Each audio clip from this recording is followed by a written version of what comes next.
don't have to tell you things are bad. Everybody knows things are bad. Everybody's out of work or scared of losing their job. The dollar buys a nickel's worth. Banks are going bust. Shopkeepers keep a gun under the counter. Punks are running wild in the street, and there's nobody anywhere who seems to know what to do, and there's no end to it.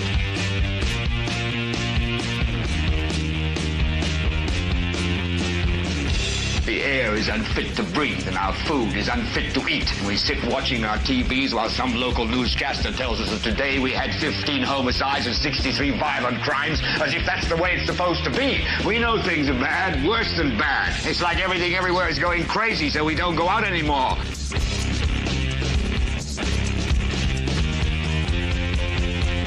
We sit in the house, and slowly the world we're living in is getting smaller, and all we say is, please, at least leave us alone in our living rooms. Let me have my toaster and my TV and my steel-belted radios, and I won't say anything. Just leave us alone. Well, I'm not going to leave you alone. I want you to get mad. I don't want you to protest. I don't want you to riot. I don't want you to write to your congressman because I wouldn't know what to tell you to write. I don't know what to do about the depression and the inflation and the Russians and the crime in the street. All I know is that first, you've got to get mad. You've got to say, I'm a human being. God damn it. My life has value. So, I want you to get up now. I want all of you to get up out of your chairs. I want you to get up right now and go to the window, open it, and stick your head out and yell, I'm as mad as hell, and I'm not going to take this anymore. Hello there, ladies and gentlemen, and welcome to this 393rd episode of the Political Spotlight. I am your host, Kristopher H. Bilbrey, doing well. We are living large here on this presidential birthday, President's Day, the day where most of our governmental agencies and entities are off, taking a day of rest and relaxation. Meanwhile, we are hard at work here at the Political Spotlight. Producer Kate and I are here making sure that we give you the best information that we possibly can, and we appreciate you giving us a little bit of your time. We understand that you could be anywhere, and we thank you for being right here.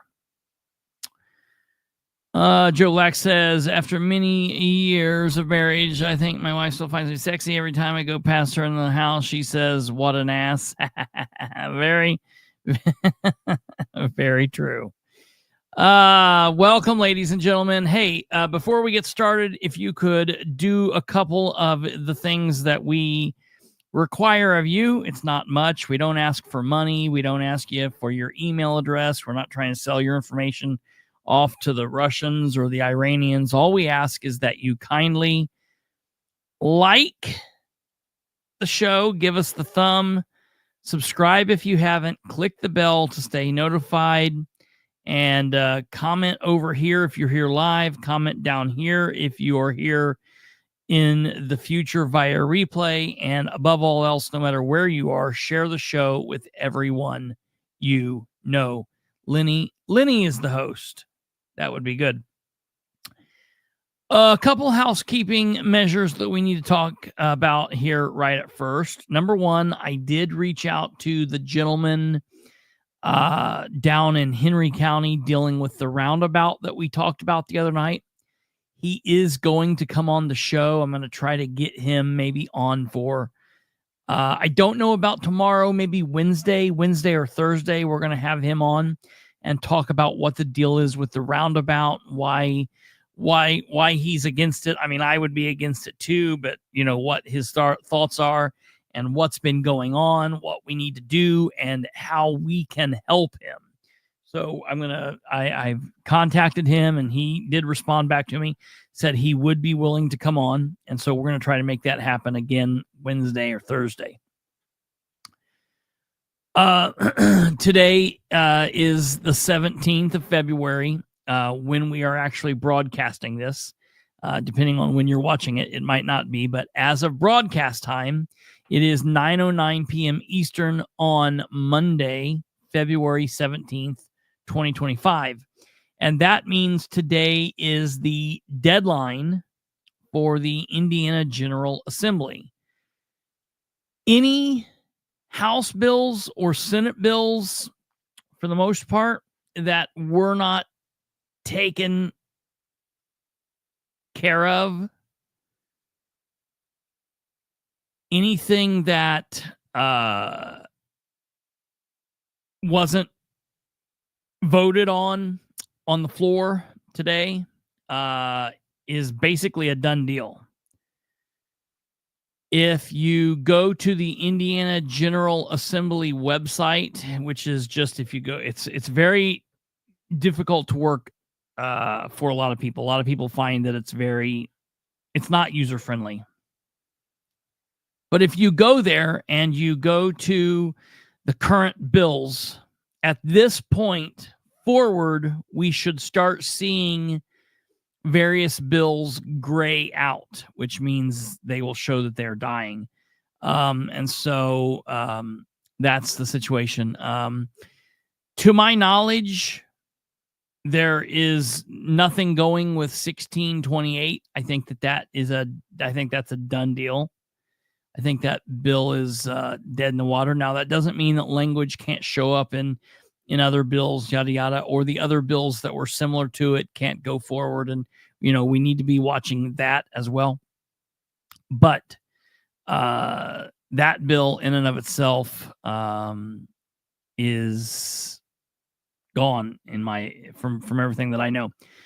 1186, the police bill did go to the floor. And I'm going here right now to double check and see what has happened.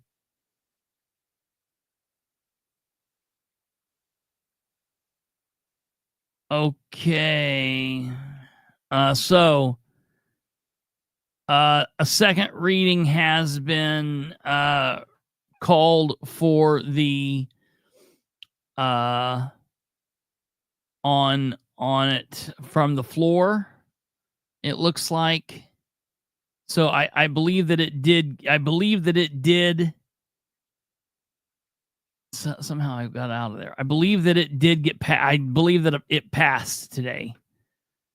Let me check.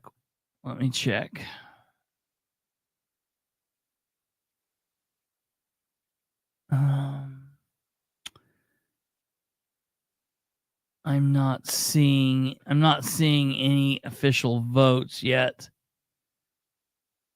So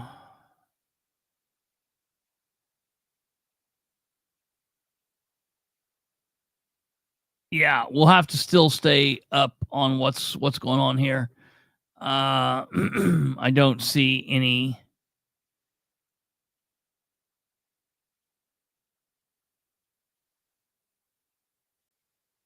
I don't see anything. Basically, what I'm seeing here says that Bartles prevailed voice vote Amendment 1. And so that's all that I'm seeing at this point. I don't see the actual, I don't see the numbers. So we'll keep looking here up to date, see what's going on there. And I will double check with what's happening there. So I'll let you know what goes on. Let's see here what K76 is saying. Yeah. So tonight's show, we're going to focus on a couple of things here really quickly. I'm going to tell you about this battle that I have been engaging in with the Delaware County government over this is so stupid, over what should have been a very simple record request. I have issued record requests for this type of information from countless towns, cities, and counties, and I have never had a problem getting this record, getting this document. And I'm pretty sure that I've actually even requested it from Delaware County in the past. But I believe that I'm having a problem with this because it shows it will, number one, put the attorney, John Brooke, in a bad light, the county attorney, and it brings up more questions. So we will be talking about that. And also, back some time ago, a listener named Josh, that's all, I'll just say Josh. I'm not going to out him because I don't know that he wants to be outed.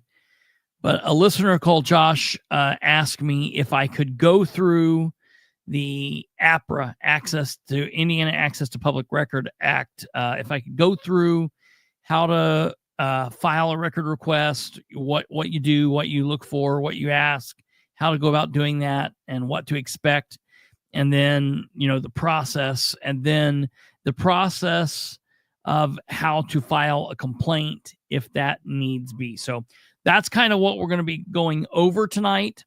I do want to answer. I know that Brenda said that she thought that the roundabout is a done deal. I'm not 100% sure if it is or not. I don't know. From what I've heard, I know that there are people still trying to fight it.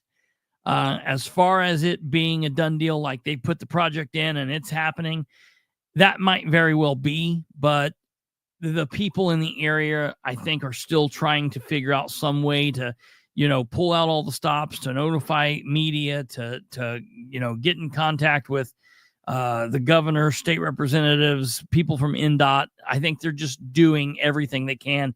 It's almost like a Hail Mary, throw everything at it but the kitchen sink to see, and then even the kitchen sink if need be, to see if anything can be stopped. So I understand what it's like to be in those positions, because I've been in those positions on situations before, and so if we can do anything to help them, we certainly will.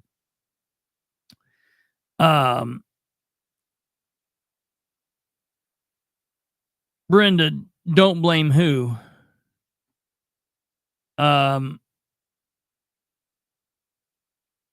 What you tell me what you mean? You're saying don't blame who? So before we get into the big chunk of the show, oh yeah, no, I get it. Oh, I get what you're saying. You don't blame them. Yeah, absolutely. I would be fighting this until the thing was over. Even if the project is ongoing, I would still be fighting it. It's nonsense. It's absolutely nonsense. So yeah, I definitely understand. I hear you. I hear you. Before we get into the main meat of tonight's show, it's interesting. So Catherine and I did our show last night, and a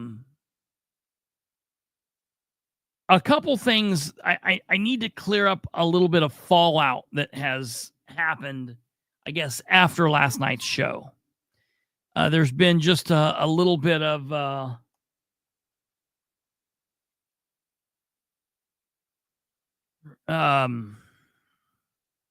so we've had a little bit of fallout from episode 392 from last night. And so I just want to clarify that and touch base on that a little bit. So number one thing was, after last night's program, there was a question that was raised that I actually asked during the show. I asked Catherine, and Catherine said she didn't think, she wasn't aware. And so I thought, you know what? I've got a question and I'm just going to ask it. So after we got off the show last night, I went to the social medias. And now remember, the social medias are where a lot of these people are. It's where a lot of citizens are. I'm not a big fan of social media. I don't like Facebook. I don't like X, but it's where you got to be to try to meet people where they are. that's the same argument that a lot of us that are fighting the good fight out here say to the elected officials, say to the appointed officials, say to the party people, like, look, you got to meet the public where they are. And so those of us that are out here fighting the good fight, you would think that we would be open to communicating on social media. So just roughly about 24 hours ago, right at 21 hours ago, midnight, I sent this at midnight 11, so 12:11 a.m. I tagged Lisa Whitcamper Rinker and Dr. John Ackerman. And I said, question for the both of you.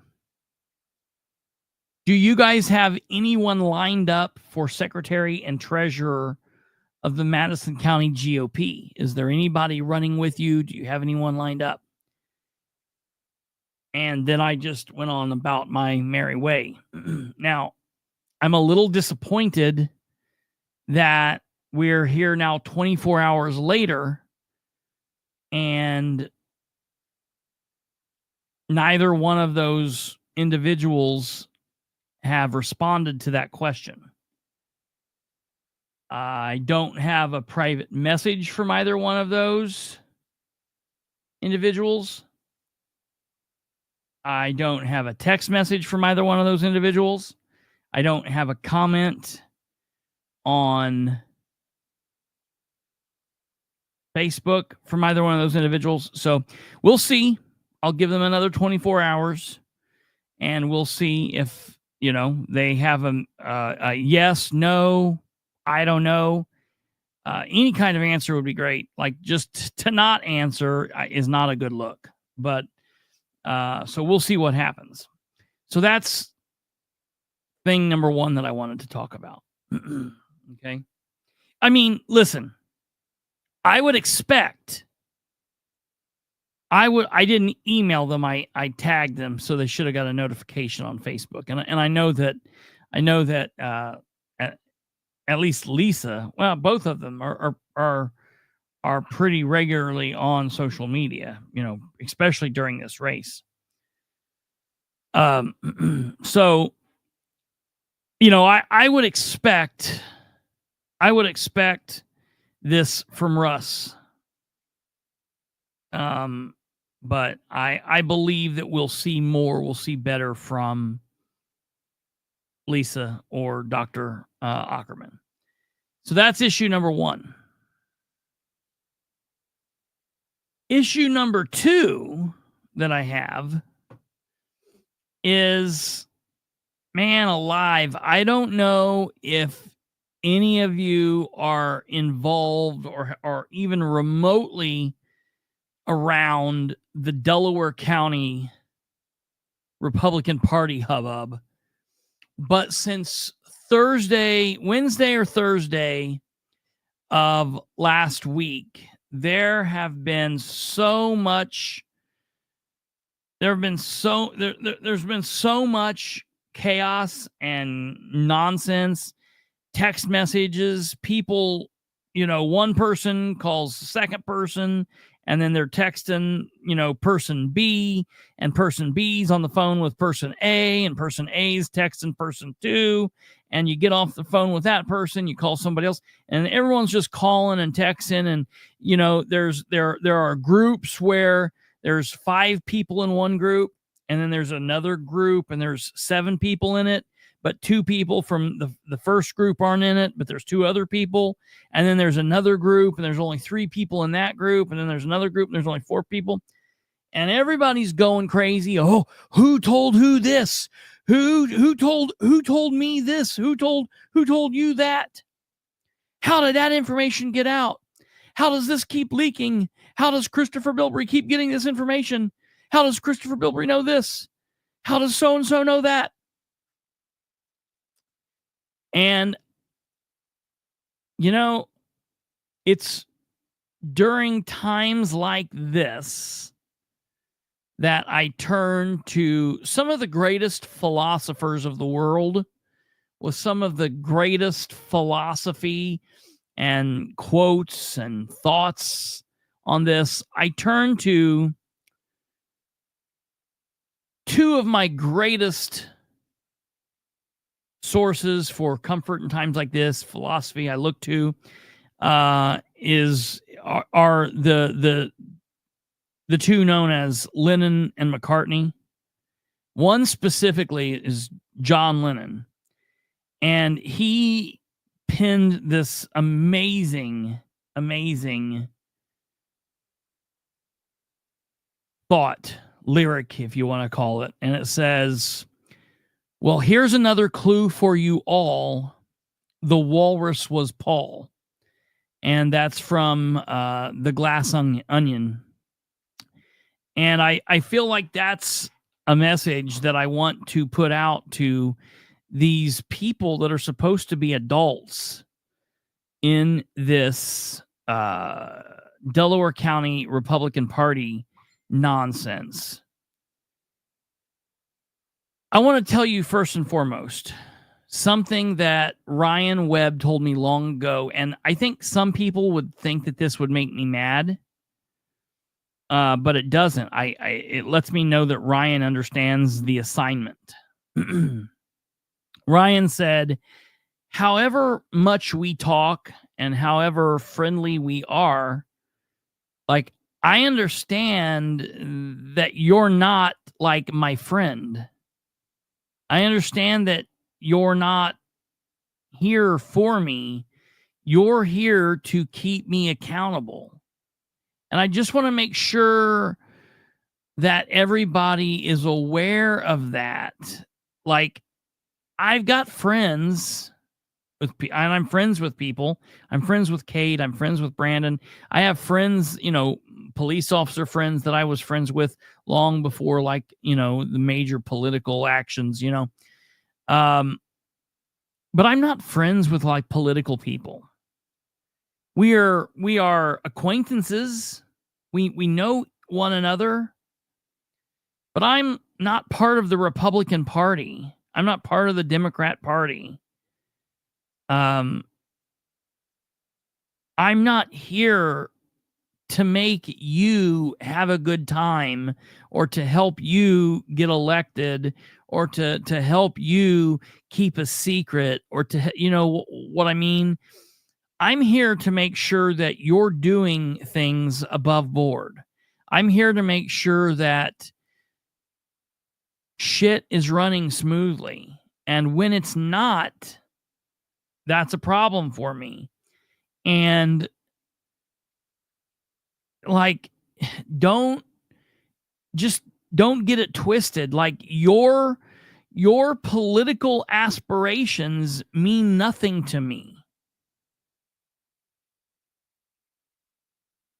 You keeping your word and keeping your oath and doing what you're supposed to be doing as a public servant, you understanding the fact that you work for the public, not that you're over me, not that you're over the public, not that you're the boss, but that you're the public servant. That's what my goal is. And so, number one, like, if you're wasting your time running around figuring out how I know something, first of all, that is a crazy waste of time.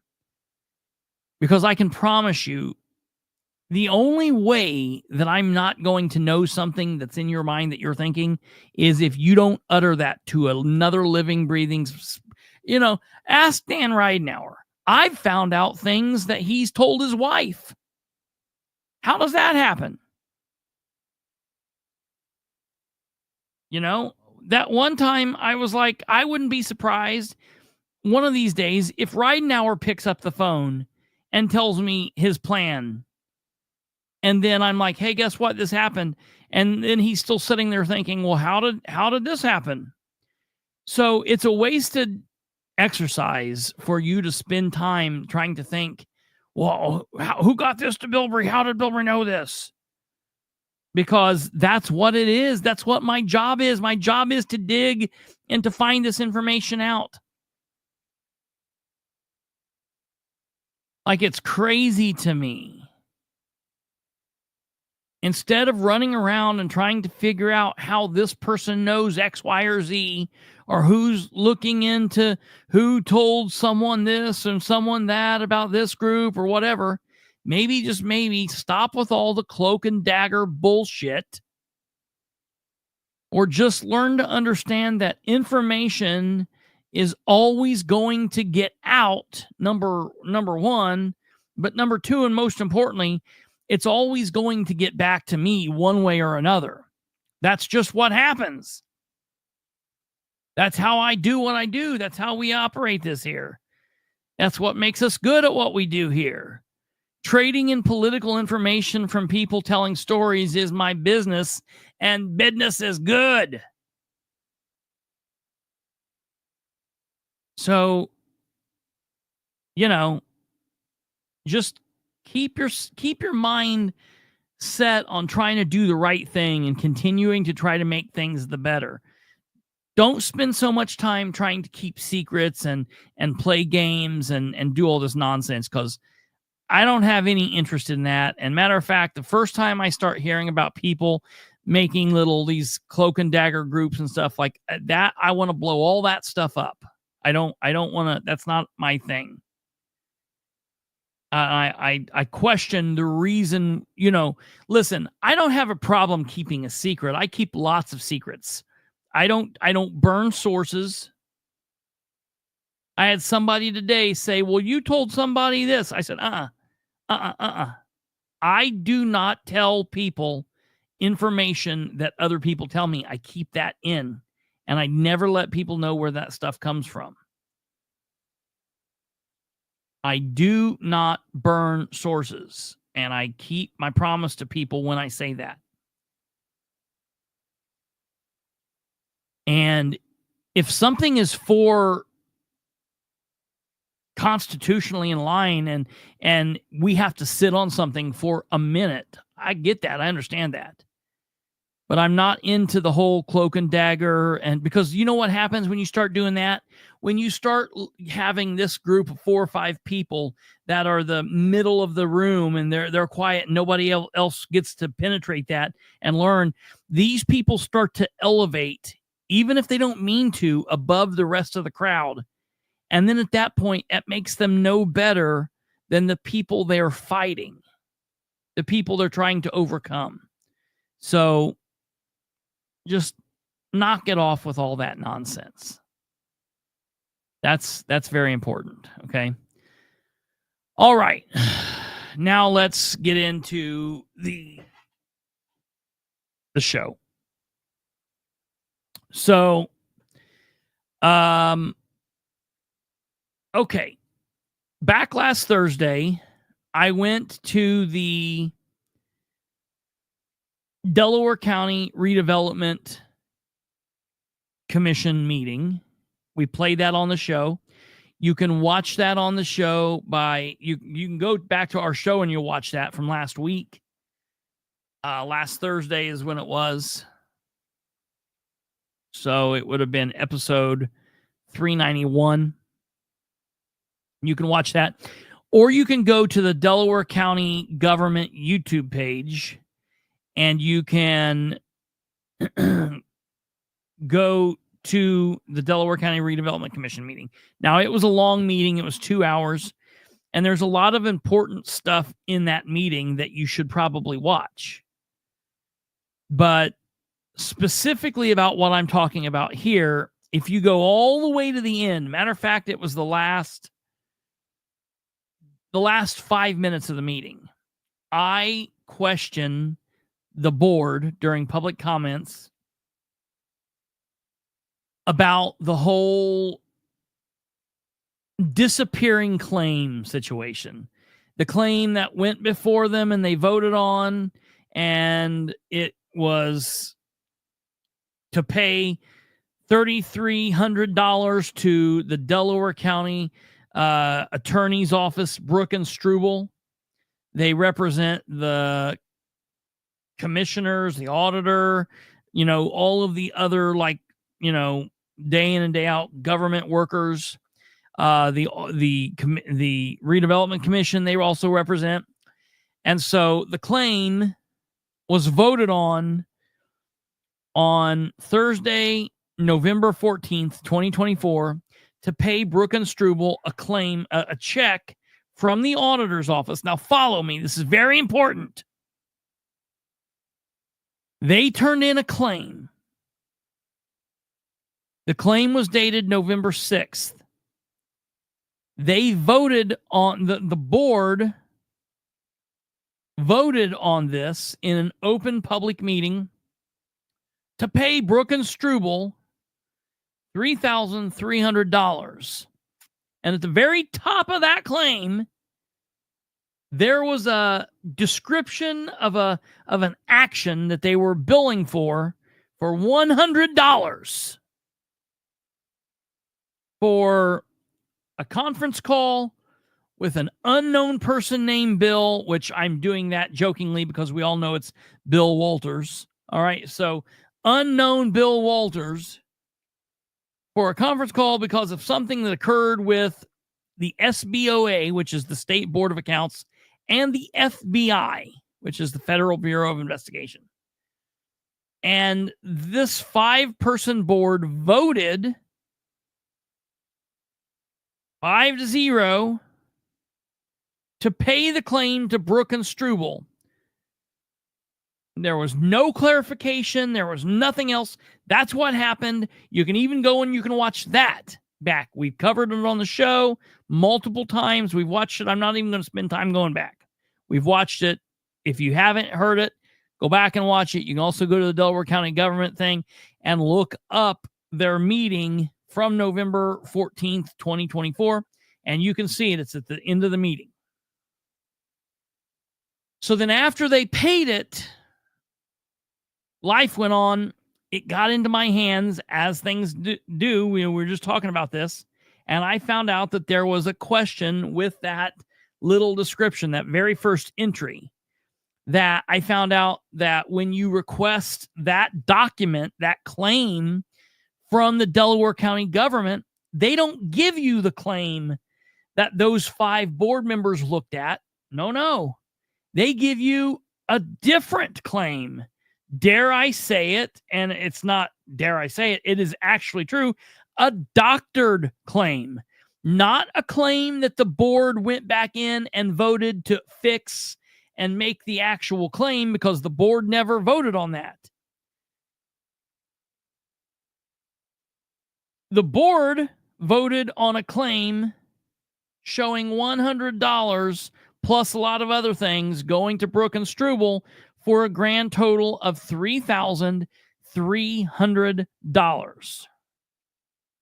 Then when Kristopher Bilbrey gets involved, I find out through a records request, no, it wasn't $3,300.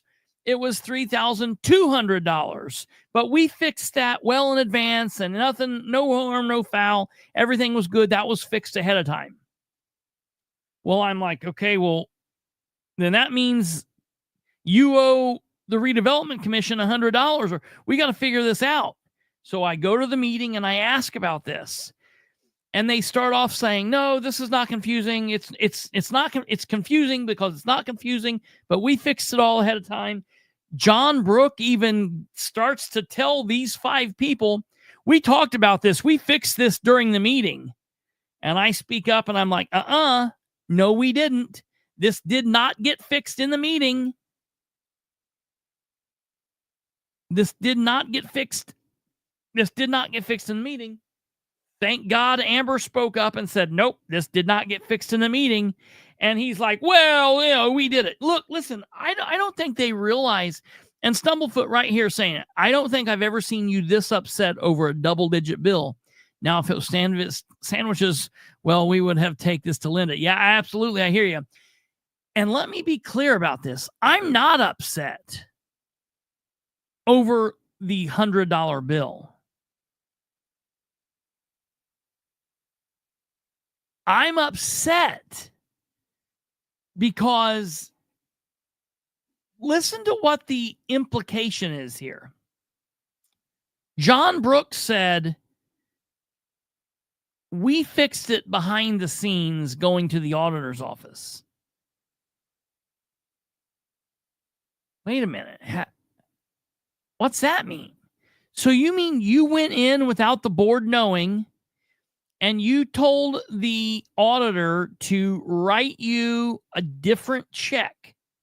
Now, I understand that it's like it was less money, but come on, John Brooke knows better. Like, everything has to be done a certain way. You don't just get to go in and doing things all willy-nilly, and have things out of whack like that. Amber asked, do we need to amend anything, make an amendment? And they're like, no, we don't need to make any amendment. And a couple people were talking, and they're like, well, how do we ever prove that this happened? How can we prove what happened here? And I'm like, well, this is easy. I can quickly request a copy of the check. Now, for John Brooke in the back, I want to be very clear. I can request from the government copies of checks in which the government paid out to someone, that someone then cashed or didn't cash or whatever, and whether the government keeps a copy of it or whatever, the bank provides copies of checks. You can easily get a copy of checks that you've wrote, whether you're a private entity or you're a person or you're a private business or the government, the same thing happens. And I want to show you a great example here, Mr. Brooke. This is a copy of a check from the city of Muncie. You see this right up here? You see this where this says First Merchants Bank? This document was not made by the city of Muncie. This isn't their document that they created.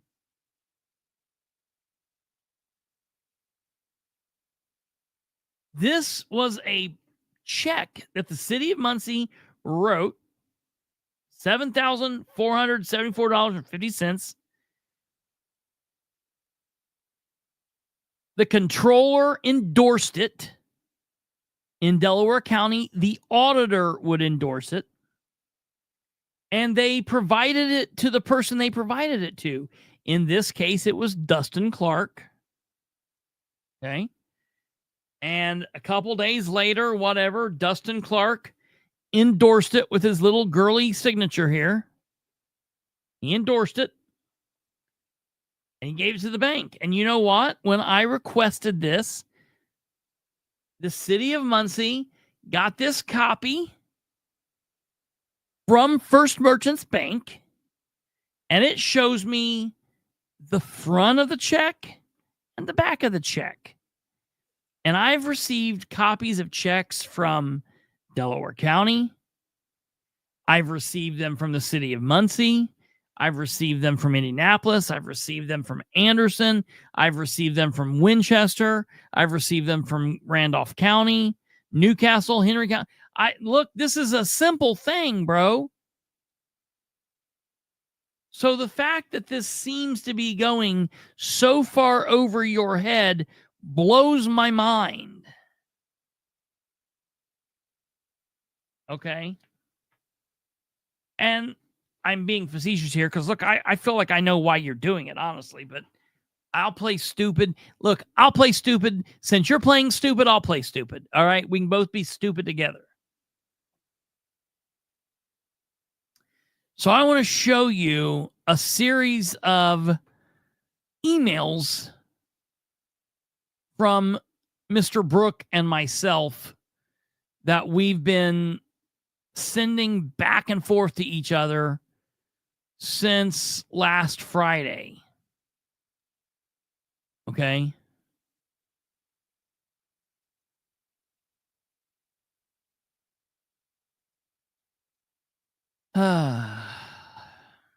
Okay. Now, I'll even give it to him. I'll give it to him that maybe he had a rough Thursday night or a rough Friday morning or something, and he just doesn't understand what I'm saying here. All right. I'll give him that. But I sent an email on Friday that says, record request sent 2/14/25 from K. Bilbrey. Okay. And I say, per Indiana's Access to Public Record Act, I am requesting a copy of the check paid by the Delaware County Auditor's Office to your office. Okay? Listen, you have to be specific when you want claims. So, for example, here, Mr. Brooke, when I got that copy of the check from the city of Muncie, I didn't just say, hey, Communications Director Green, I would like a copy of a check that the city of Muncie wrote. Well, to who? I don't know. I just like one copy.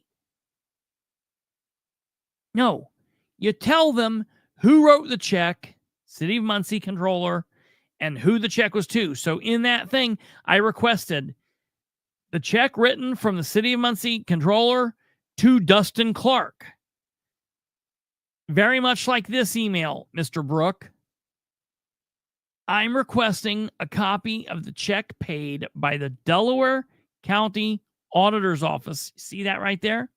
To your, I can't help that you're the county attorney. Fix it. Quit being the county attorney, and I'll never get in your business again. But this was paid to your office. You turned in a claim, dude. I get to see that stuff. I'm sorry. It rubs you the wrong way. You don't like it.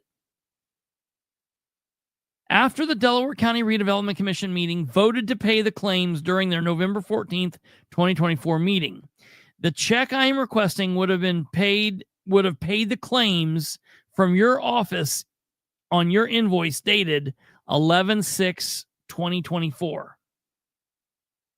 Okay. Now I want to show you. Yeah, right. Good question, Janet. Is there something he's hiding? Absolutely. I believe. Look, that's the only reason. That's the only reason I have to believe why he would be going through something this crazy, because it just doesn't make sense to me. What he's doing just does not make sense to me. Honestly, there's no other reason why he would be doing this.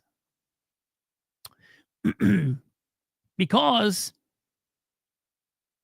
he sends me back an email that says, we are a private office and are not subject to the Indiana Public Records Act. Okay, you got me, John. I'm just going to let it die there. Like, he had to have known. Like, he didn't think that was the last email. He had to have known that I was going to be sending back a follow-up email. He had to have known. He had to have known. There's no way. So then I sent back to him, and this was on Saturday. So remember, he likes to do a bunch of work. Like I will, attaboy for your dedication there, sir. So I send back to him, correct. But the auditor's office is not. Oh, burn. And sometime shortly after November 14th, 2024, the auditor's office would have cut a check to pay claims owed by the Delaware County Redevelopment Commission. And that's what I'm requesting a copy of. The check they sent out paying claims. The fact that some of the claims they paid were to you means nothing. They still have to provide a copy of that check to me and anyone else that requests it. You have to know that is public document. Okay? That's what I sent.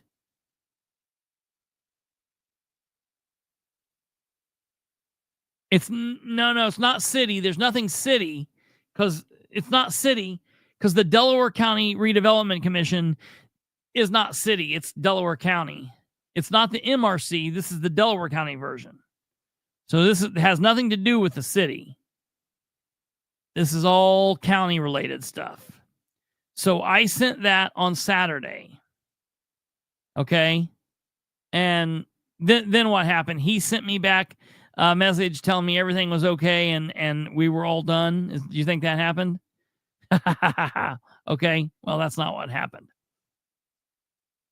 So he then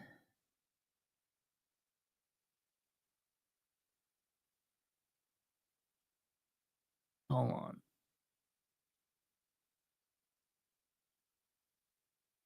He sends me back a response.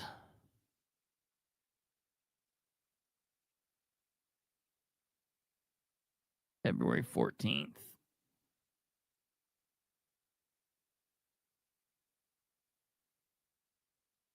Okay, hold on. Let me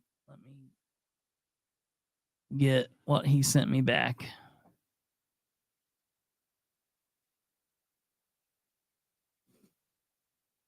Okay.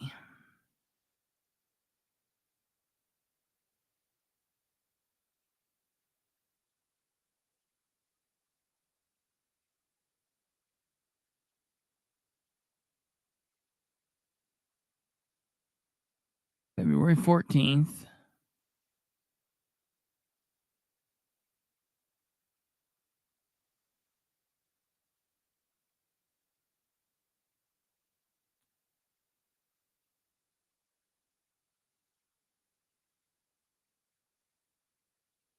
Okay.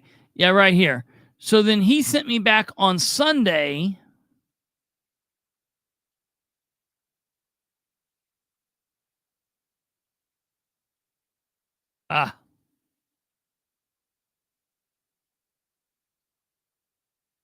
After I sent that, then he sends this back to me.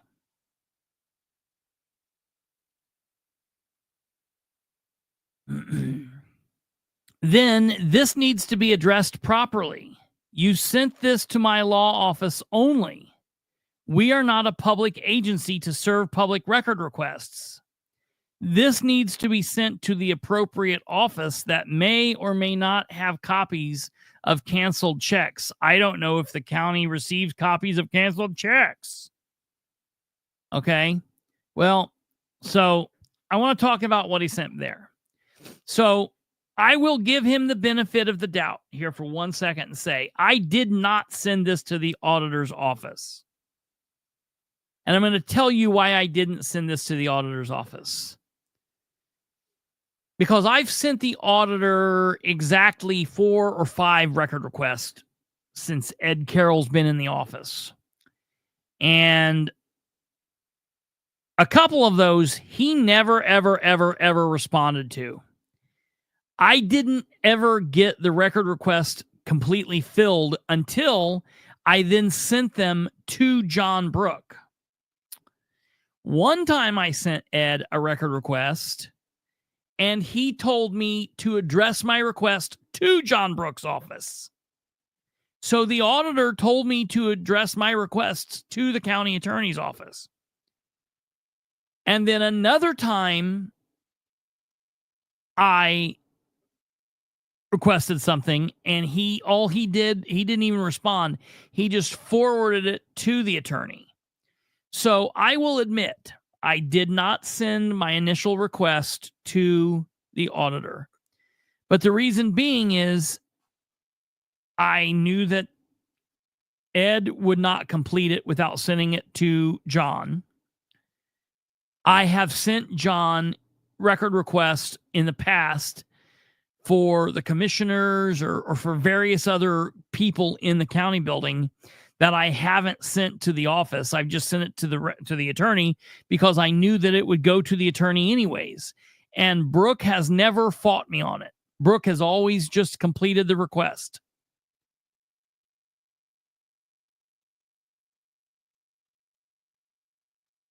So I'm asking myself, what's going on here? Why is there such a difference? You know, why is there such a difference here? Well, I know why there is, you know. So let's see where we go from here. So he sends me this on Sunday, to which I respond back to him.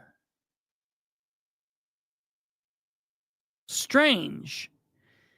In the past, you've wanted me to direct record request to you when they concern the commissioners or auditor.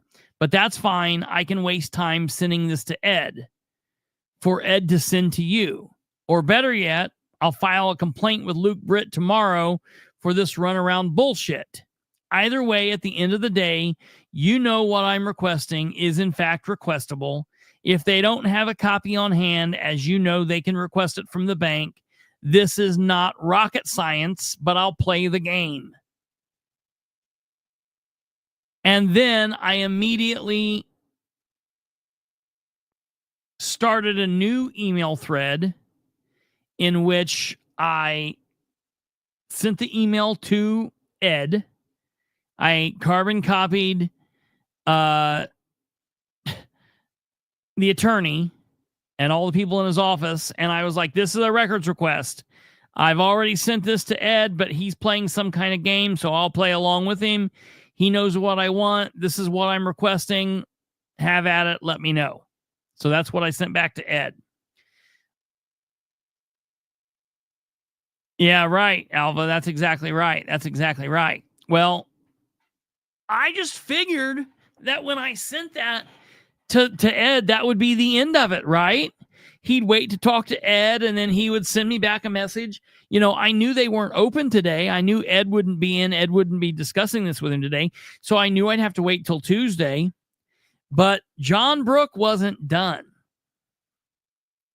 John Brooke then sent me back this. He sent me this back at 1:49 p.m. today. You are well aware of the rules of the APRA law. Please file your complaint with the public access counselor. There is no merit in your request to my office. I'm not requesting it of your office, you idiot. I am requesting it of the auditor's office of which you represent, bro. Did a maple bucket full of maple fall off and hit you in the head? Had you addressed your request to us requesting records from the auditor, that would have been different. However, you did not.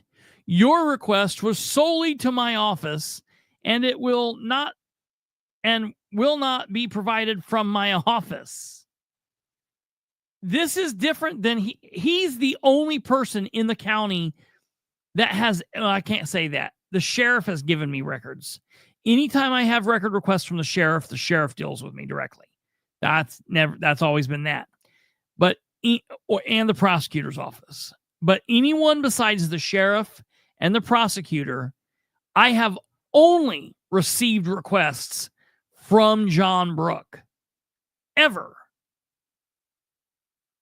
If you make a request of the auditor, it will be reviewed Tuesday, February 18th, as that is the next business day for the auditor. Additionally, the auditor is not obligated to ask for a copy from the bank and create a record for your request. They are only required to provide records that already exist. Dude, you're reading that law a little wrong. The record exists. They don't have to create some they don't have to type up he's right, and they don't have to correct. They don't have to create a document for me. But this document exists. I just showed you a copy of one. This is something that you already know as well. The thing is, I know it differently than what you're saying here, sir. Okay? So, like, insane what this guy is going through to do all of this. This is beyond nuts to me. I mean, honestly nuts. Okay? So, I sent him back another response today. I was like, I'm going to see how long this guy can go. So I sent him back. I have submitted a request to the auditor's office. Every request on this matter has been from the point of trying to get a request from the Delaware County government. Because you can see in my very first request, I did say, now I will admit I didn't send it to the auditor, but I have a history of not sending them to the actual government office and just going through their attorney. Most people want you to go through. Matter of fact, I can show you correspondence on other messages between myself and John and other people and John, where he has said, just correspond through me. Except now he's changing his mind, you know? So I say,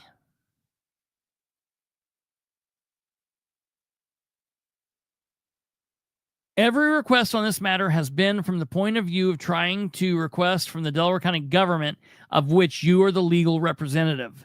Every town, city, and county from which I've requested this exact type of document in the past 10 years has either complied or been made to comply. All correspondence from me to you is from the standpoint of attempting to obtain something that is absolutely a public document. So to clarify, are you telling me that the Delaware County government, Delaware County Auditor's Office, is denying my request? Because he told me that he would not comply in his last thing. Please advise so I can start the complaint process with the Indiana Public Access Counselor and pass the denial on to my attorney. But we're not done. This idiot sent me back another message. And it blows my mind. The message he sent me back says, stop trying to misconstrue my statements. Your request was only directed to my law office as a private entity. We are not governed by APRA. If you have made the same request to the auditor, then it will be acknowledged and then determine if the record exists in their files and system. Simple as that. The only entity that is denying your request is my private law office. Okay. Well, I mean, if you want to talk about misconstruing, I'm shocked, but okay. So again, just one last time, for the record, my very, very, very first request said, per Indiana Access to Public Record Act, I am requesting a copy of the check paid by the Delaware County Auditor's Office to your office after the Delaware County Redevelopment Commission voted to pay the claims during their November 14th, 2024 meeting. The check I'm requesting would have paid the claim from your invoice dated 11/6/24. Now listen, I'm going to be honest. I think the whole point of all of this back and forth bullshit game is because one of two things has happened. Number one, absolutely what he said in that meeting on Thursday happened. And when I get this, he's damned either way. When I get the copy of this check and it shows $3,200, I'm going to have a major problem with how that happened without that board ever having voted on it. That is a major problem. That is going to be a major problem. Okay? That's going to be a problem. But the biggest problem, in my opinion,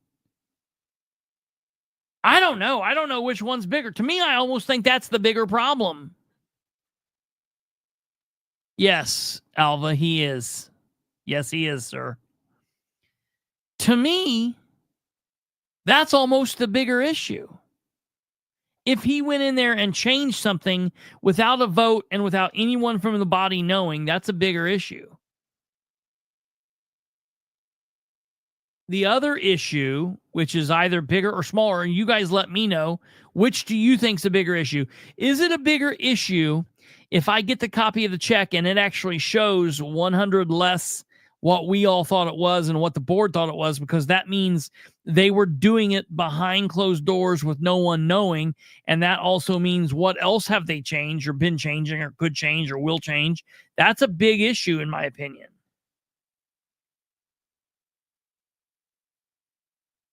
Is that the biggest problem, or if he lied about it?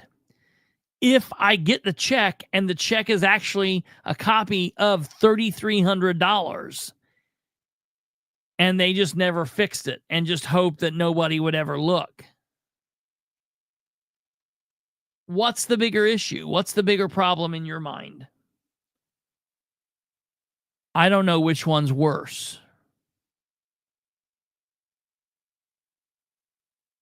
Either option is complete and utter bullshit, and he needs to be fired. Wouldn't that be an open door? Yeah, absolutely it would. It absolutely would be. And it's mind-boggling to me that it would be happening. It would be happening from the standpoint of the legal body representing the county. Absolutely a bigger issue that they do what they want. Yeah, Alva, that's what I'm thinking. I mean, I'm thinking standpoint like from the county, they got to look, if I go in there, see, but every time I say this, it's something else. If I go in there and the check is $3,300, listen to me. This is so bloody ignorant. All right, John, if they don't have the check, show me the ledger. You don't even got to make me a copy. I can walk my fat ass in there tomorrow and they can show me a copy of the ledger. They got to mark down. They got to mark down what they're writing. They got to keep track of it somewhere, somehow.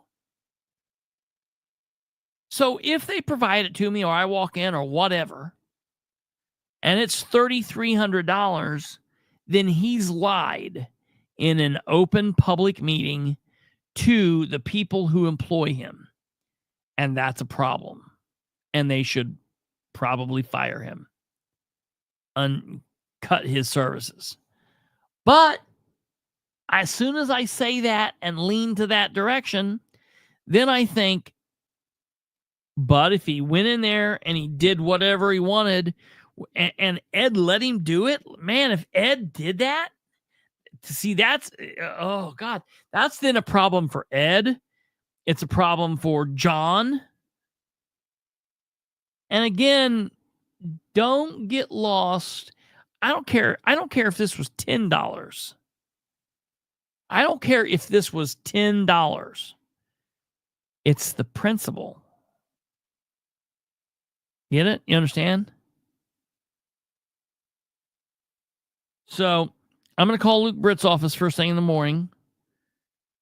I'm going to call the auditor's office as soon as I get off the phone with Luke Britt.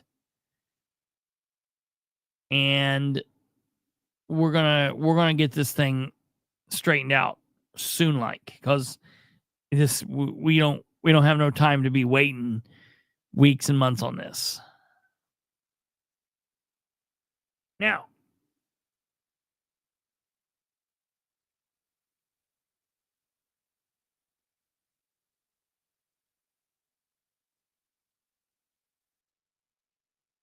okay, what does he say? I think you're more upset at them for being so oblivious. Obvious. Man, I don't know.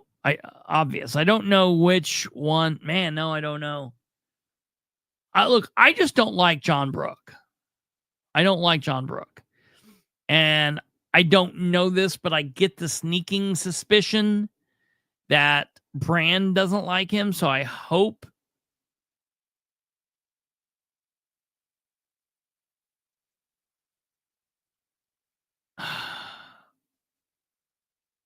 you want me to tell you what really has me fired up here lately?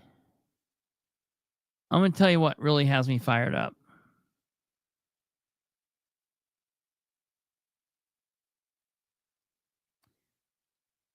I've been trying not to say this because I know so many of you are going to be like, there are going to be I've been trying not to say this because, number one, I think there are people who are going to go, I can't believe he said that. No. And then at the same time, there are going to be people of you that say, I told you. And honestly, I don't want to hear either one of it. Because if you know me, you know that I want the best for all of these people, but I'm capable of seeing if something doesn't seem right, I'm capable of, listening to that spidey sense. I was a damn good investigative police officer. I am a naturally born investigator. I've always been that way. It's just like a sixth sense or something. So when something doesn't seem right, I'm pretty good at ferreting that out. But the thing I've had a problem with this is I just brought up Brand. Brand has been doing such a damn good job as commissioner.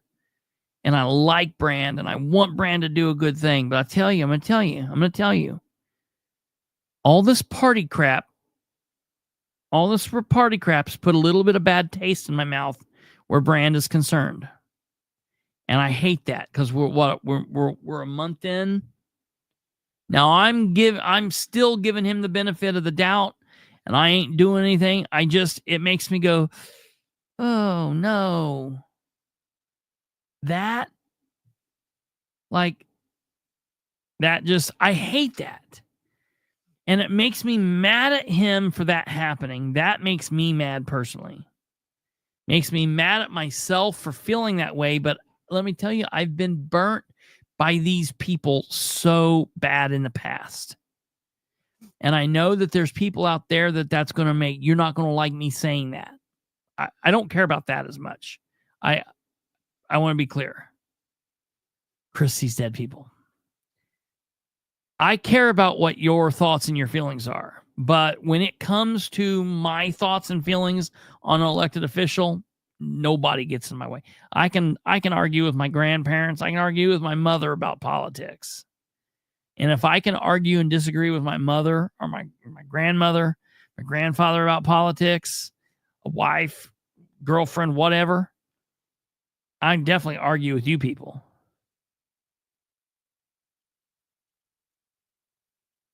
That's exactly right, Stumblefoot. That's exactly right. So I hope it's nothing. I hope this party stuff will blow over and we'll find out what goes on, and he'll continue doing the right thing in the commissioners' meetings, and he's doing a damn good job. He's doing a damn good job. And he did an excellent job in the redevelopment commission meeting the other day. But I'm just saying. But I know that I get the feeling that he's not a big fan of Brooke. And so, if this shit's happening, if this shit happens one way or another, Brooke is going to have to be addressed. And I hate that for him, but it is what it is.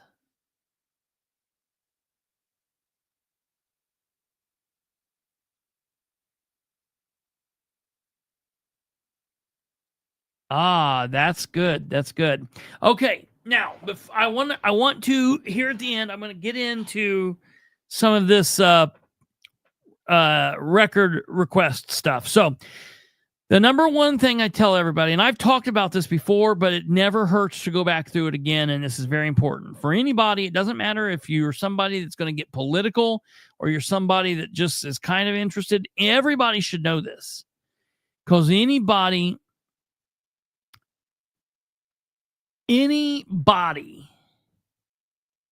should know how to do this, because this is important. So first and foremost, something that I want to make sure everybody knows. Number one, there's a difference between FOIA and APRA. FOIA and APRA are the same thing, but one is on the federal level and one is state level. There's nothing that irks me more than listening to people talking to a local police officer or a local clerk, and they're like, we're going to FOIA this. I'm going to FOIA. It is not a FOIA on the local level. In the state of Indiana, and I apologize, but this only works for Indiana's 92 counties. I know other states have things similar to this, so you'll have to check in your state. But in Indiana's 92 counties, whether you're talking about getting something for a town, a city, a county, or the state, the governor, whatever, we have what's called APRA, Access to Public Record Act. Okay. And now, APRA, that's good, Stubblefoot. The Indiana Public Access Counselor's Office is kind of like your one-stop shop for all this information. Now, the first thing I want to tell everybody is he has very little to no power.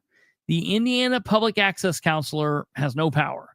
He's not going to be able, he doesn't like slap the hands of the people who don't do right or whatever. He's there to help guide you. He's also there to help guide them. And if you file a complaint and he finds in your favor, that doesn't even necessarily mean, number one, that you're going to get the document or anything happens. He just makes a ruling, and then you then have to request it again, and they can still deny you. The only way that they will make you... Oh, yes. The only way... Hey, I got that joke, Kate. I get that joke.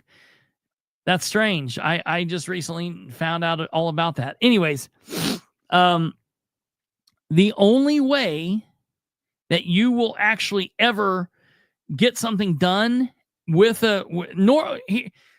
getting ahead of myself. I have filed lots of complaints when people have denied or whatever. And generally, if the public access counselor rules in your favor,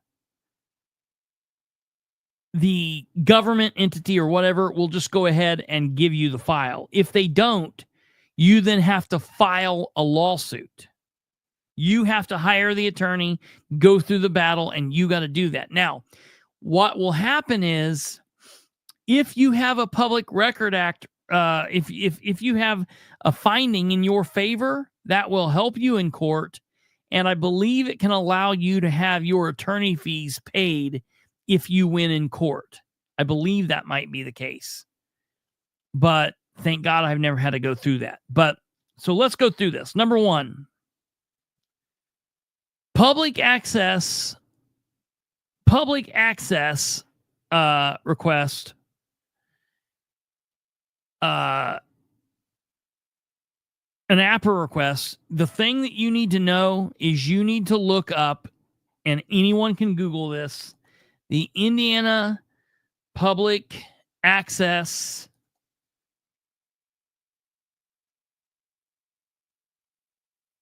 Counselor's Handbook. Okay. And this is a free document. It's online. And this thing is like this thing is your primer for anything public meeting, or record request document, public documents. If you want to know about, what's an open door meeting? Is there an open door violation? Are they meeting the rules? What can I do? What can I do? Whatever. This is the book that you want. Also, if you have questions about what public documents are, this is the book that you want. It's 71 pages. All right. It's online, and it's very easy. It's very easy to look through this. This is very user friendly. Okay, here it is. And you basically, you just go down here. This is overview of Indiana open door law.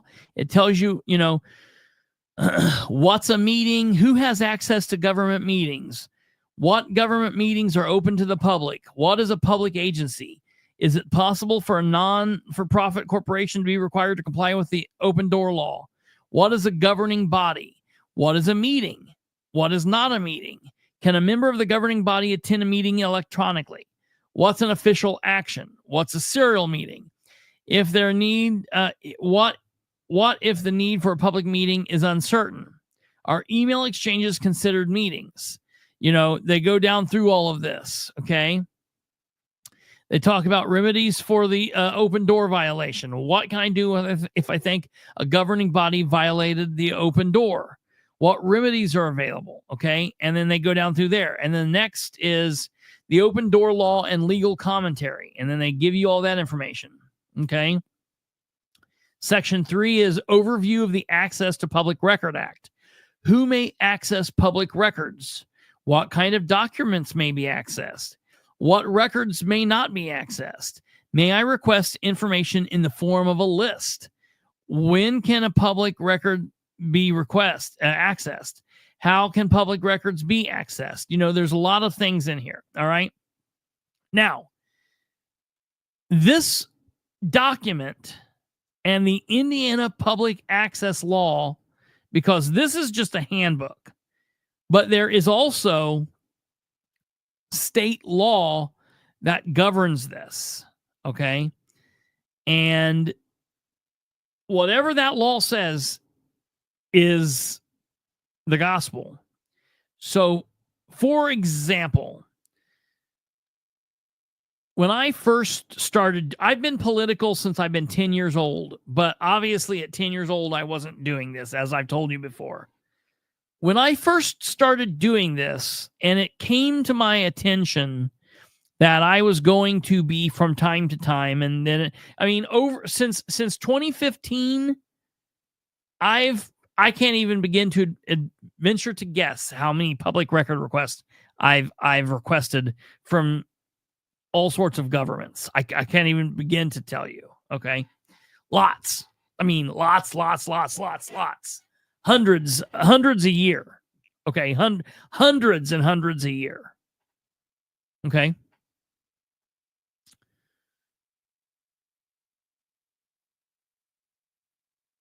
When I first started doing this, the first thing I recognized was an Indiana record request. You can request records in the state of Indiana anyway. You can email it. You can do it by voice. If I called the controller's office in the city of Muncie and said, "Hey, I want a copy of these invoices," he might not like it and he might tell me to do something different. But technically, by the law, that is a record request.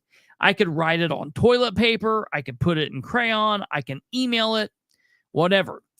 There are a lot of agencies that have designed their own form.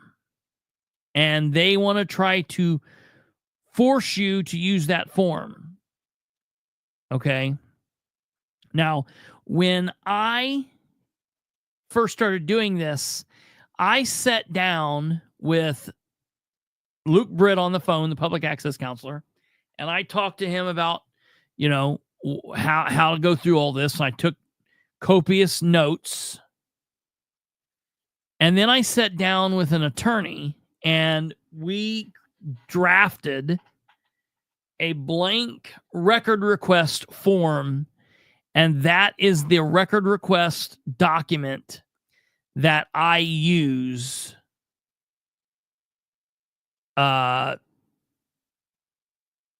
for like 95% of my record requests.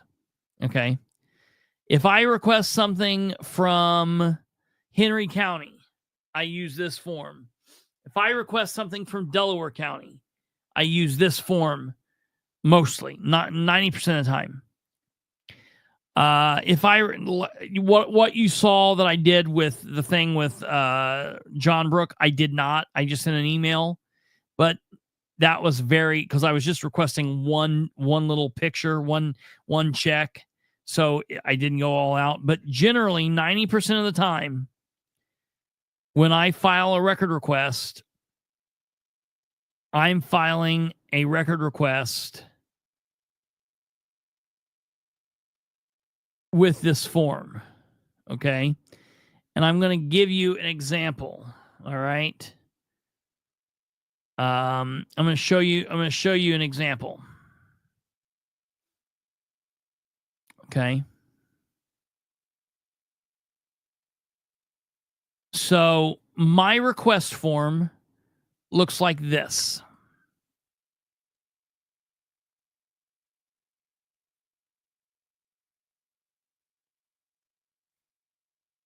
At the top here, try to do this one more time.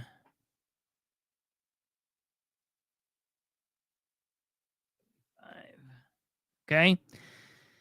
Says request for records, Indiana Access to Public Record Act, Indiana Code, and I got the Indiana Code there, 51431. That's important. Learn it. You'll need it. To whom it may concern, under the Indiana Access to Public Record Act, 51431, I am requesting an opportunity to inspect or obtain. Listen, that is important, and it has saved my ass. I cannot tell you how many times. Because you, as the public, you have a right to go in there and simply look at the records. And that helped me when I went down and I requested the body camera from John Sproles from when he shot the man with the beanbag gun in the leg. I sent this in and I requested all the body camera footage of that event. And I put in there an opportunity.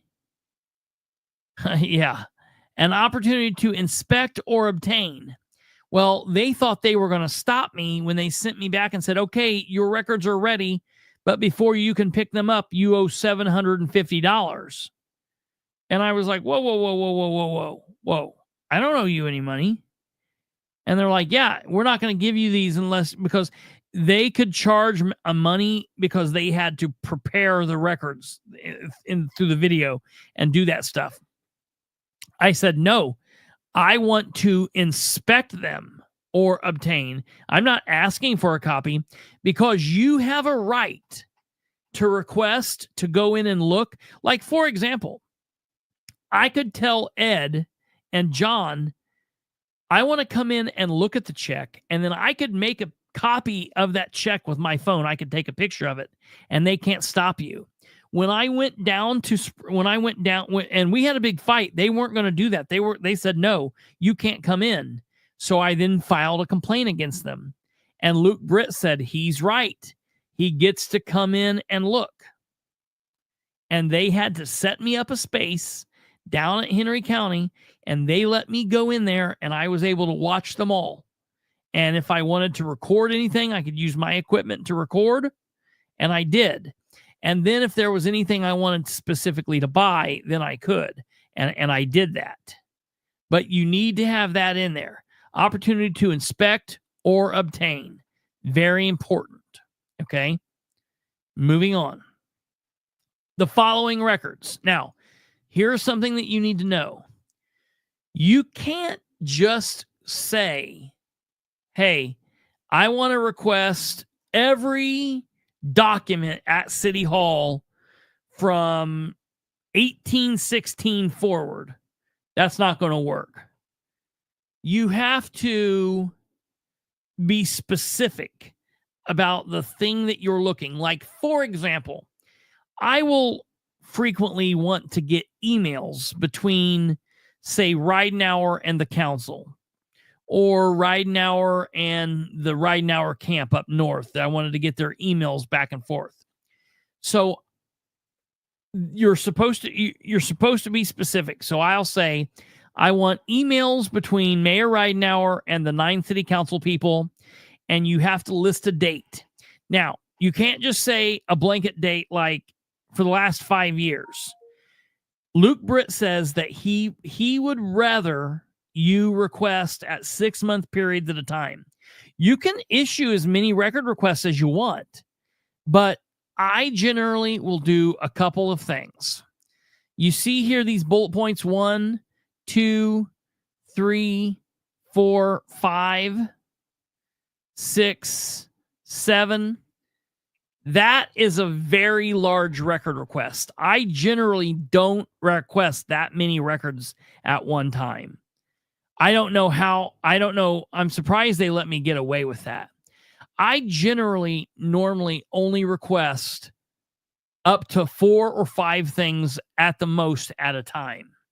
So, like, for example, let's say I was looking for emails between the mayor and the 9 city councilors, and I don't know, and it was reference ordinance 1-25, but I don't know exactly, I think I know when they talked about it, but who knows?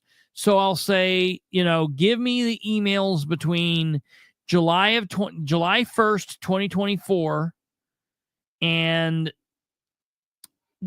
December 31st, 2024. And then I'll send that in, and then I can send in another request saying, give me the records from January 1st of 2025 through today's date, the 17th of February, 2025. So you can send in multiple requests. You just can't send in a request that's too bogged down. So this is what my request looks like. Okay. I put that on there. And if anybody needs help with this, I'll help you. I can send you a blank copy that you can fill in. So normally what I do is I have these places blank. Okay. So I would have like this blank, and I would just have a blank spot there. And then I can type in, emails, yada, yada, yada. So let's go back and look at what I requested here. In this document, I requested all MOU, Memorandum of Understanding, all MOUs between the City of Muncie and Justice Parking and Condominiums, LLC, otherwise known as the Jenkins Father and Son Developers, or the developers of the project at 100 West Washington Street, Muncie, Indiana, 47305, concerning the project at 100 West Washington Street, Muncie, Indiana, 47305. I then requested all economic development agreements between the City of Muncie and those same people concerning the project at that same location. All contracts, agreements, documents concerning the City of Muncie using tax dollars to pay utilities at that same location. All documents pertaining to the creation of accounts in which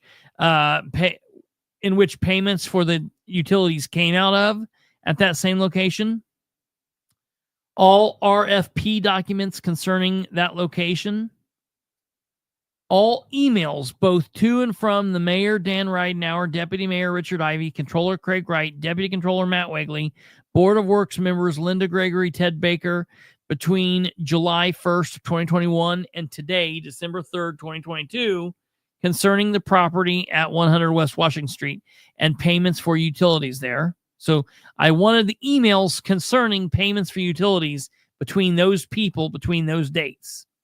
All emails, both to and from Mayor Ridenhour, Deputy Mayor, Controller, and Justice Parking and Condominiums, otherwise known as the developers. Okay, and then so that's the part that I'm looking now. Back to the normal stuff.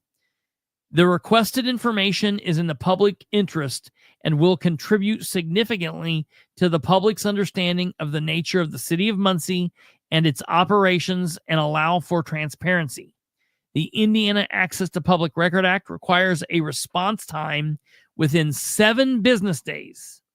If access to the records I am requesting will take longer than 7 days, please contact me and inform me with information about when I might expect copies or the ability to inspect the requested records. If you deny any or all of this request, please cite with specific exemption you feel justifies the refusal to release the information and notify me of the appeal procedures available to me under the law. Sincerely, Kristopher Bilbrey, and there that is. Okay, so that's what that looks like. Okay, now, for example, the city of Muncie has a system in which if you go online, they have an online portal where you basically put in the information. I used to get shitty with people and fight and say, I want to use my record. I want to use my form. And the reason I would do that is because I would say when I would email it, that would give me proof of when I emailed it, when I sent it out. Because at the time, the city of Muncie, for example, they did not give it did not give any kind of number, or once you sent it, you had nothing to show that you sent that in. So if they don't ever comply, I can't go back to them and say, well, hey, I sent this in on Monday the 17th. So the entire time they left that the same, I just always sent in my request on my form, and they can't deny you for that. Now, they might try, but you have to push back against them. But in the end, Muncie fixed the problem. They put on a number to where when if you request something through them, you get like a confirmation code. And that confirmation code can then be used to go back and look at exactly when the request was sent in and all of that. I tell people, if you're going to request records, keep a diary, keep a calendar. I have a calendar specifically for record requests, and I make a mark with a red marker when I send the request in, and then I follow it and I keep track. When you send a request in, they have to tell you within 24 hours, hey, or 24 business hours. Like if you send it in on Friday, they're not going to tell you till Monday, so be reasonable, but they have to tell you they have received your request and they are working on it, and they'll see if there's anything responsive, yada, yada, yada. Okay. Now, this is very big and very important that a lot of people don't know. Delaware County was doing this for a long time, and this was a pain in the ass. If you go into the city of Muncie, you go into your city mayor, you go into the city of Anderson, you go into Indianapolis, you go into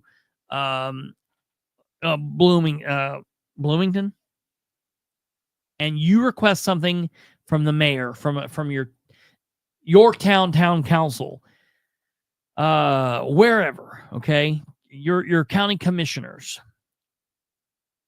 and you're requesting just commissioners meetings, council meetings, ordinances, checks, invoices, they can only charge you 10 cents per black and white page. That's all they can charge you. Some places try to charge you $1, and that is illegal. Under the Indiana code, under that code that I told you need to remember, Glasses off. 514.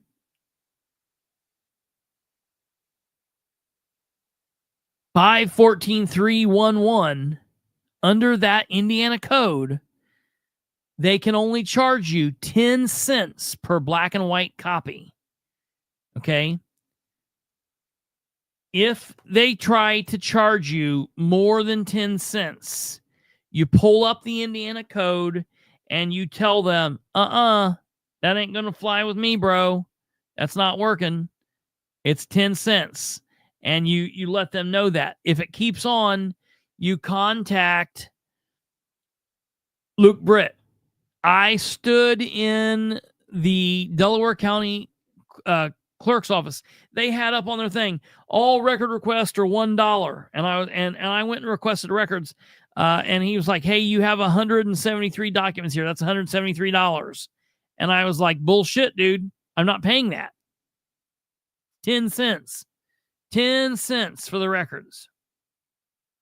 He was like, no, it's 173. It's 173. And I was like, no way, bro. And I contacted Luke Britt while we were standing there, and Luke Britt told him.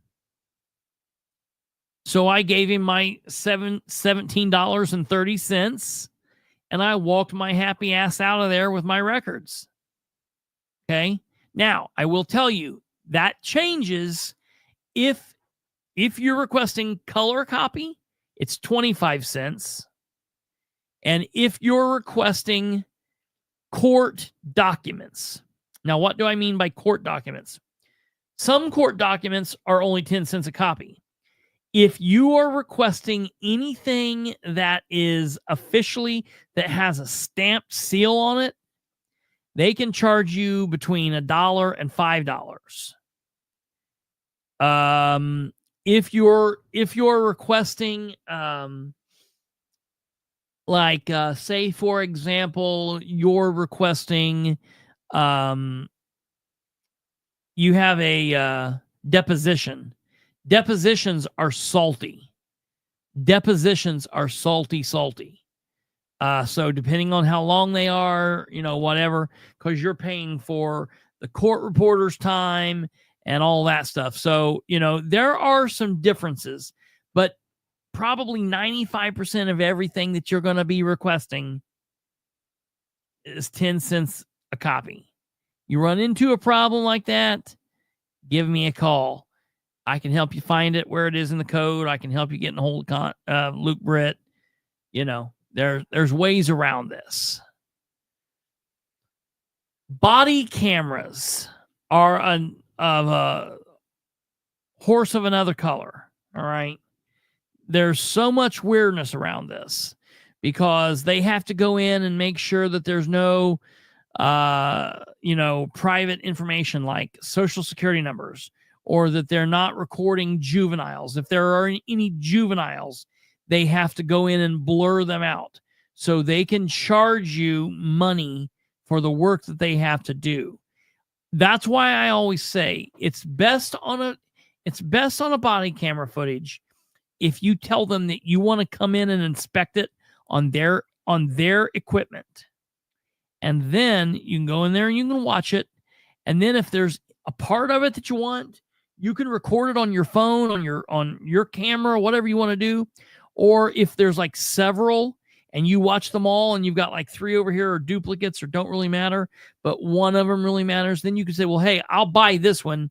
It might be the difference of paying $25 or $50 or several hundred.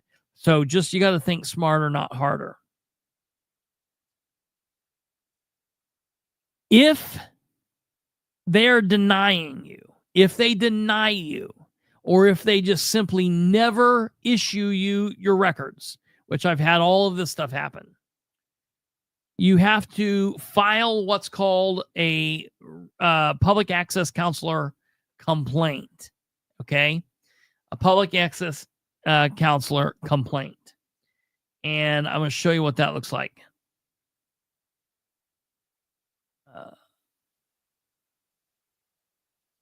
Complaint. Okay. So when you fill this out, okay, you have to fill this out and send it in to the Indiana Public Access Counselor. And what happens is, if they accept it, first of all, they can be like, this isn't a complaint, or we're not going to take this complaint in, or whatever. If they accept the complaint, if they pick the complaint up, what'll happen is he will send you a message back saying, he'll send you an email saying, we've accepted your complaint, da-da-da-da-da. They will then reach out to the government that you were filing against, and they will say, this is what the complaint is. Do you have anything that you would like to add to this? And he'll give the city a chance to write all of their stuff. Now, the complaint is very small. I'm going to tell you something. I'm going to show you this here real quick, and I'll explain this to you.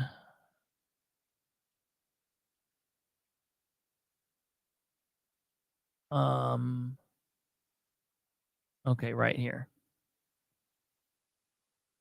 All right, come on, bro.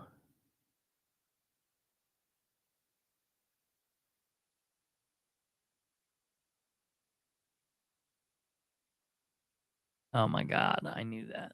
Hold on.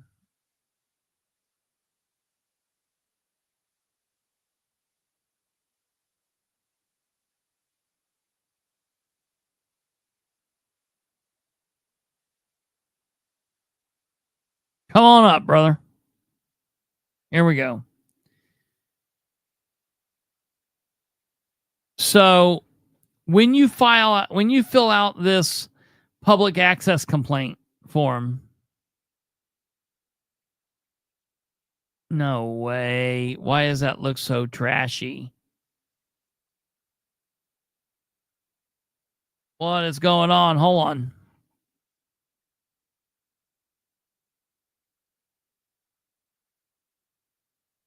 Okay, here we go.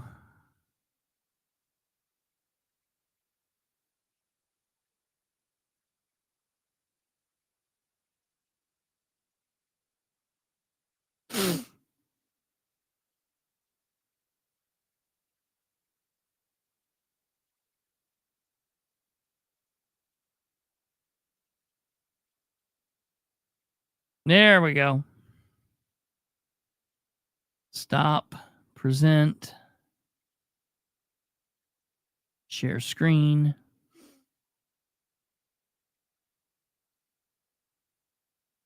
Okay, here we go.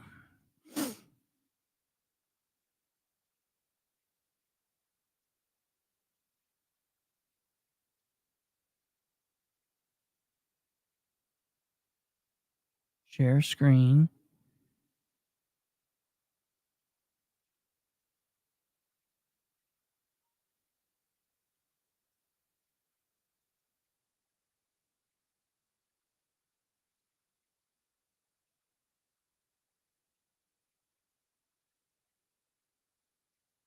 Okay.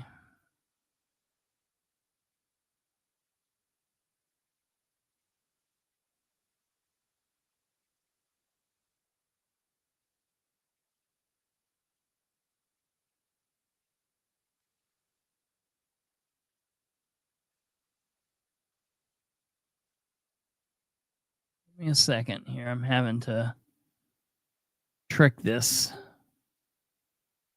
Okay, here we go. There we go. Sorry, it was trying to not play nicely.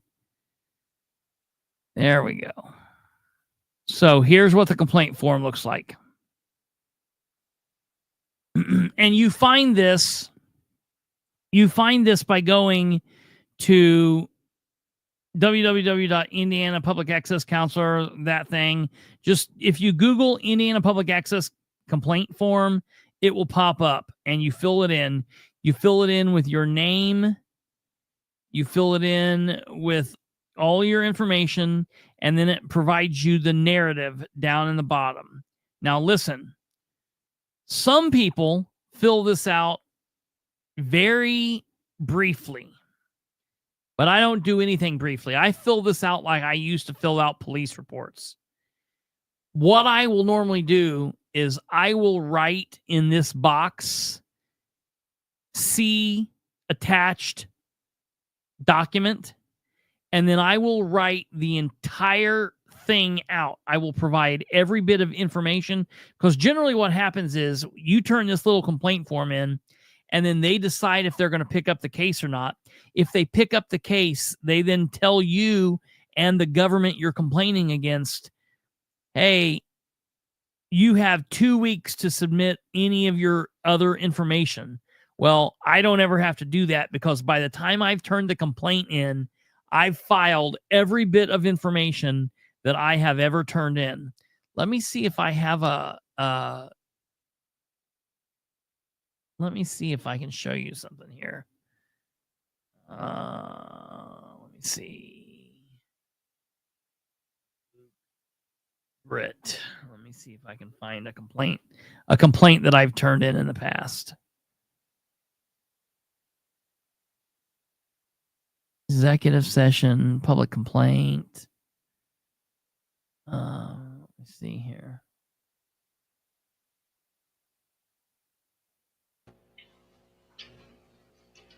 They're really easy. Yeah. You fill it out, you fill out the dates, and then you write. You tried to charge me $1 a fucking page. Well, I'm not even talking about for the dollar. I'm talking about like if they deny you. Well, for whatever it might Yeah. be. Just tell them, listen, they tried to charge me 10 cents, $1 a page.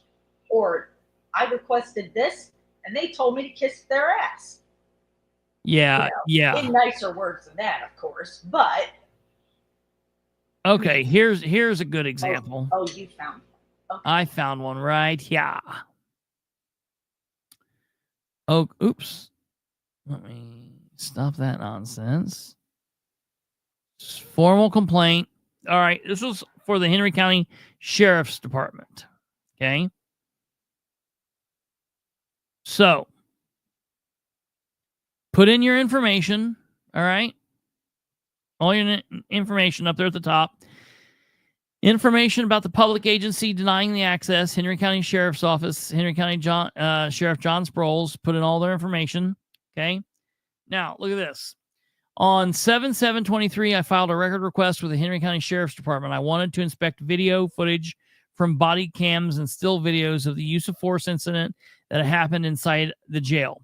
On 7/11/23, the county attorney told me they were working on my request. On 7/14, I became aware of the fact that the Sheriff's Department had permitted the Courier Times to inspect and review the footage in question free of charge. On 7/25/23, Chief Deputy Josh Smith emailed me telling me my request was complete and I could pick it up at their office after paying $522.68. I contacted the county attorney and I advised them that I wanted to inspect this, and we went through the law and both agreed that I should be permitted to do this for free because the Courier Times and one other had requested the same. Mr. Britt, which is the public access counselor, spoke with the county attorney advising him of the same thing. The county attorney told me he would let the Henry County Sheriff's Office know. I was then emailed on 7/27/23 and told the sheriff was now contacting the Sheriff's Association for more information. It is now August 7th, 2023, and I have still not heard back after the main attempt. And so that's what I filed. Okay. Then on top of that, I also filed all my evidence, screenshots of all my correspondence. All of my information, all their information. I sent everything I had in. And then if they pick up the complaint, what will happen is at that point, after Luke Britt reads everything, he'll do one of two things. If he agrees with you, but it's a little shaky, he'll just contact them and say, hey, look, you need to give this shit over. And that's happened several times.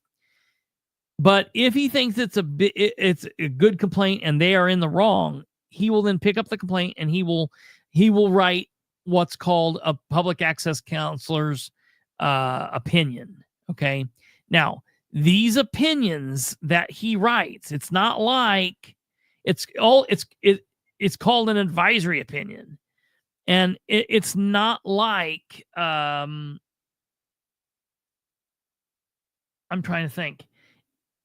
It's not going to be like the Supreme Court. Okay. When he does this, he will rule. Okay. And it can help you, but it doesn't necessarily mean it's going to. All right. That's just not always going to happen. Okay. So you have to understand that. So let me give you an example. Okay. I filed a complaint against the city of Winchester back in 2017 because I had tried to request some files, and the police chief had sent an email, which I had a copy of because he sent it to the prosecutor's office, and I had a copy through the prosecutor's office. But then my belief was he deleted the email, which in fact he had. And so when I requested it from the city, they tried to deny me. And so I filed a request. And here is the opinion of the public access counselor. And now this looks real official, and it can do a lot to help you. Opinion of the public access counselor, Kristopher H. Bilbrey. He puts it all here, and it tells what it is. This advisory opinion in response to formal complaint, and he background of the case. He tells what it is and writes all this stuff out. Lists what I requested. Did all of this on November 17th. The city denied Bilbrey's request. City cited Indiana Code. The city filed its answer in formal complaint on December 13th. The city contends that Bilbrey request failed to identify with reasonable particularity as required under APRA. Okay. And he goes down through all of this stuff. He talks about my stuff, analysis. He then talks about the code. Bilbrey argues the city violated Access to Public Record Act by improperly denying him access to public record. And he goes down through everything. Okay. And then basically as he details everything out, all right, he then comes to the bottom where he issues the conclusion. Based on the foregoing, it is the opinion of the public access counselor that the city of Winchester scrutinize the reasonable particularity request of the complainant and apply any statutory non-disclosure justification or not consistent with the principles laid out in Indiana Code 51431. So in this opinion, he didn't rule against Winchester and he didn't rule for Winchester. He didn't agree with me. He agreed with me that they did not have a right to deny me, but he said they needed to look for another reason to deny me, not what they gave, because the reason they gave was not it. I then took this opinion and I requested it again. I sent this opinion in, and a week later I had everything that I was requesting. So that's why it's important to have these. Okay. There's a lot of information, and listen, I could do an entire podcast, like call this Public Access Podcast, and talk about this nightly for the rest of forever and not cover it all. Okay. So it's very important that folks understand there's a lot here, and you're not going to get it all in this message. You're not going to get it, whatever. And so it's important to understand that there's a lot here. I'll help you if you're ever requesting something, or if you want something requested and you don't want to do it, depending on what I've got going on. If there's something I'm interested in or whatever, I can help you. I'll do it, whatever. Here's an example of a complaint that I filed.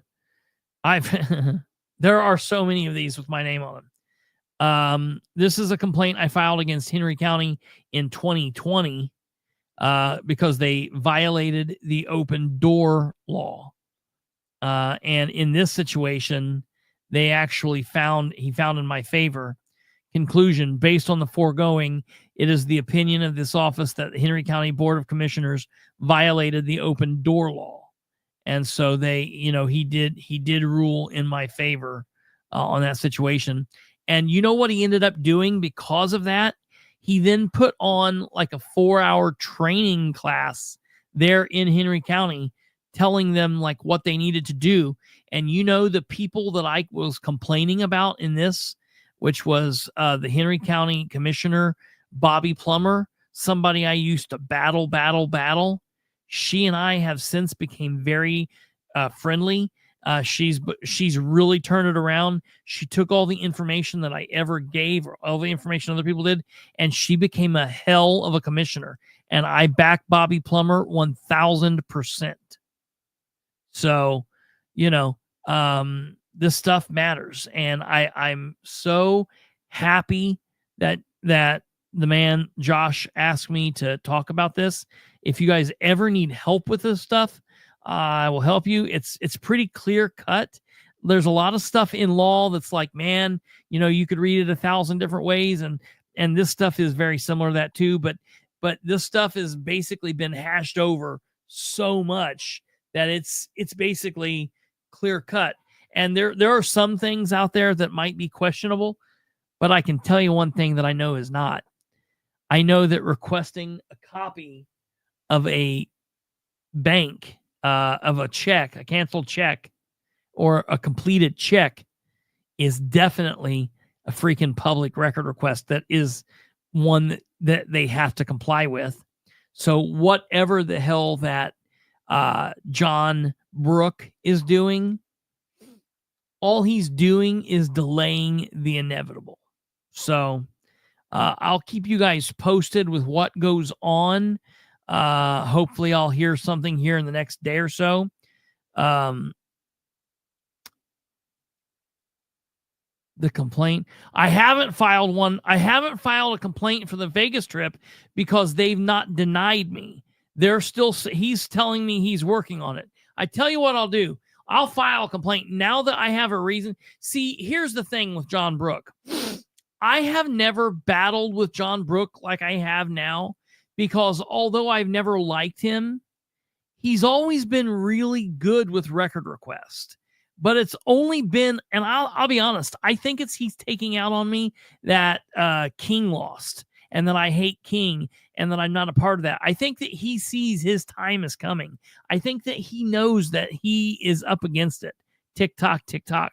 So I've never battled him because I've been like, okay, well, you're dragging your feet here, but 99% of the time you do shit right. So the fact that he's like, we're looking, it's lost or whatever, I've just let him slide on it. But now that he's been an idiot, what I'll probably have to do to make it a legitimate situation is I will have to request it again. And then if he doesn't issue me anything within 30 days, I will then file the complaint. And so I will do that, because we're at this point where it's like, if he wants to be this stupid about it, I'll fight him on everything from now on out. I'm tired of playing games with him. He's being ignorant with this nonsense. I have no patience for it. He knows what he's doing is wrong. And I don't mind sticking him every time I get a chance. So that's what we'll do. I appreciate that, Alva, I was like, wait a minute. I know I hadn't filed a complaint against him, because all this time he's like, we're looking, we're doing it, we're getting it, whatever. And then finally, the last time, it was like they were saying they were trying to find it. And I sent the initial email back, but I hadn't heard anything. So I will send the email. We'll start the clock. And on 30 days, I'll either have the records or we'll file a complaint. That's the other thing.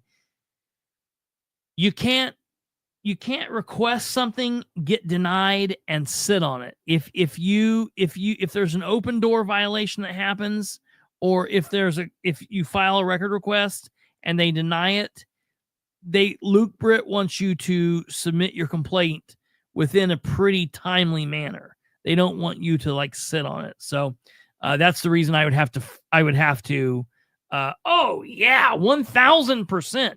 And it's all got to do with Bill Walters too. That's what I hate. It's King, but Bill Walters is a part of it. And Bill Walters is still in the county government crap, and he's still very dirty. So yeah, I agree with you.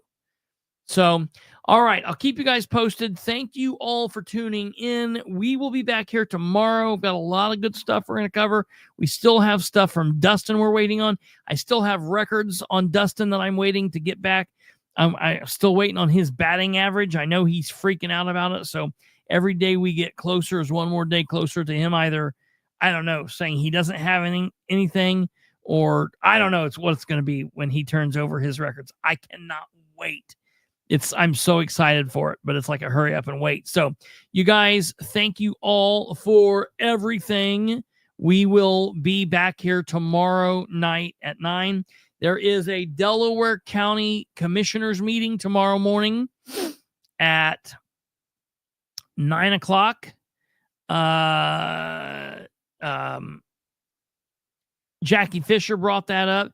Delaware County Commissioners meeting Tuesday, February 18th, 9 o'clock, Delaware County Commissioners courtroom.